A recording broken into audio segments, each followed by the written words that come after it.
ప్రజల నమ్మకాన్ని నిలబెట్టుకున్నామని, భవిష్యత్తులో నియోజకవర్గాన్ని మరింత అభివృద్ధి పదంలో నడిపిస్తామని శృంగవరపుకోట ఎమ్మెల్యే కోళ్ల లలితకుమారి స్పష్టం చేశారు. ఎస్కోటలో కూటమి ప్రభుత్వ 2 ఏళ్ల విజయోత్సవ సభ ఘనంగా నిర్వహించారు. సిరికి కన్వెన్షన్ హాల్లో జరిగిన ఈ కార్యక్రమానికి సుమారు 5,000 మంది హాజరయ్యారు.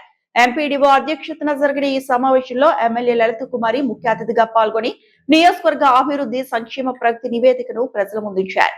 వివిధ ప్రభుత్వ శాఖల ఆధ్వర్యంలో ఏర్పాటు చేసిన స్టాల్స్ ను ఆమె పరిశీలించారు. కూటమి ప్రభుత్వం 2 ఏళ్ల పాలనలో ప్రజలకు సంక్షేమం, అభివృద్ధి సమానంగా అందించామని ఎమ్మెల్యే తెలిపారు. ముఖ్యమంత్రి చంద్రబాబు నాయుడు, ఉప ముఖ్యమంత్రి పవన్ కళ్యాణ్, మంత్రి నారా లోకేష్ నాయకత్వంలో నియోజకవర్గాన్ని మరింత ముందుకు తీసుకెళ్తామని పేర్కొన్నారు.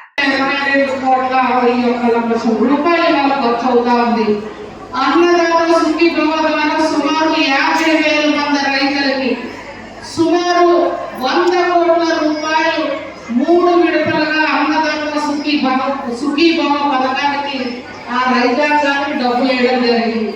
అలాగే తల్లికి వందనం 27,000 చిన్నారులు తల్లి అకౌంట్లకి సుమారు 40 కోట్ల రూపాయలు తల్లికి వందనం గత సంవత్సరం డబ్బులు వేయడం జరిగింది. మన కాన్స్టిట్యున్సీ ఒక్కటే 5 మండలాల్లో.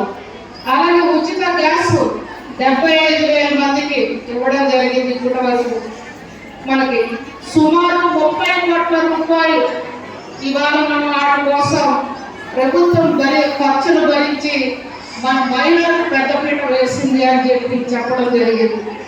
హౌసింగ్ స్కీమ్కి సంబంధించి గత పాలకులు విడిచిపెడితే సుమారు 1,600 పాత ఇల్లులు గత గవర్నమెంట్ వదిలేసిన బిల్లులు సుమారు 6 కోట్ల రూపాయలు 1,500 ఇళ్ళకి మనం బడ్జెట్ పేమెంట్ ఇవ్వడం జరిగిందని కూడా చెప్తా ఉన్నాను.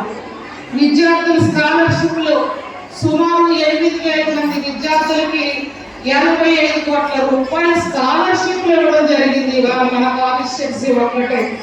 అలాగే జాబ్ మేళా ద్వారా సుమారు 1,200 ఉద్యోగ అవకాశాలు, ప్రైవేట్ ఉద్యోగాలు కల్పించడం జరిగింది.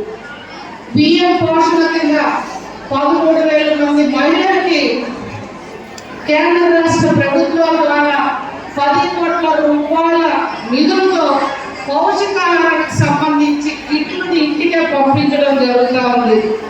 ఎన్టీఆర్ వైద్య సేవ ద్వారా సుమారు 20,000 మంది పేషెంట్లకి ఉచిత వైద్య సేవలు ఒక పక్క, ఎమ్మెల్యేగా ముఖ్యమంత్రి సహాయ నిధి నుంచి 450 మంది పేషెంట్లకి నేరుగా చెక్కులు 4 కోట్ల పైన డబ్బులు తీసుకొచ్చి ఇచ్చిన ఘనత ఈ కూటమి ప్రభుత్వానికి, చంద్రబాబు నాయుడు గారిని నా బాధ్యత అని చెప్పి నేను మీ అందరికీ తెలియజేస్తా ఉన్నాను.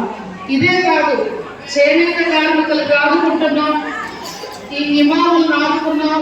డిఆర్డిఏ ద్వారా 57,000 మందికి సుమారు 9,391 కోట్ల రూపాయలు మహిళలకి, ఎంత ఎక్కువ డబ్బు చూడండి, మహిళలకు సుమారు 10,000 కోట్ల పైన ఇవ్వాలి. 2 ఏళ్లలో మనకి డాక్రా సంఘం ద్వారా మీరు పొదుపులో డబ్బులు దాచుకుంటే దానికి మీ గ్రూప్ అందరికీ మళ్ళీ డబ్బులు ఇచ్చి 10,000 కోట్ల రూపాయలు మీరు ఆర్థికంగా బాగుండాలని ఇవ్వడం జరిగింది.